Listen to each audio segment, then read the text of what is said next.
अमरावती शहरात बुद्धिबळ प्रेमींसाठी एक खास क्रीडा सोहळा पार पडलाय.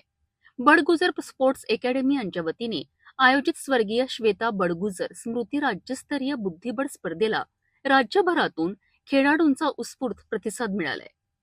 स्पर्धेच्या अंतिम फेरीत अत्यंत चुरशीचा सामना पाहायला मिळालाय. मात्र उत्कृष्ट रणनीती आणि अचूक चालींच्या जोरावर महाराष्ट्रातील नामांकित खेळाडू चिराग बैस यांनी सर्वाधिक गुण मिळवत स्पर्धेचे विजेतेपद पटकावलेत. स्पर्धेच्या बक्षीस वितरण सोहळ्याला अनेक मान्यवर उपस्थित होते. चंद्रकुमार जाजोदिया यांच्या अध्यक्षतेखाली हा कार्यक्रम पार पडलाय. स्पर्धेतील विजेत्यांना एकूण 55,000 रुपयांचे रोख पारितोषिक, ट्रॉफी, मेडल आणि विशेष भेटवस्तू देऊन सन्मानित करण्यात आले. या स्पर्धेत 7, 9, 12 आणि 15 वर्षाखालील मुला-मुलींच्या गटातही चुरशीचे सामने झालेत.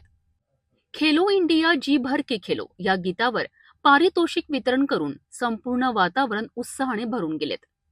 कार्यक्रमाचे प्रास्ताविक अकॅडमीचे संचालक डॉक्टर राकेश बडगुजर यांनी केलेत, तर आभार प्रदर्शन रुद्रांश सिंह बडगुजर यांनी मानलेत.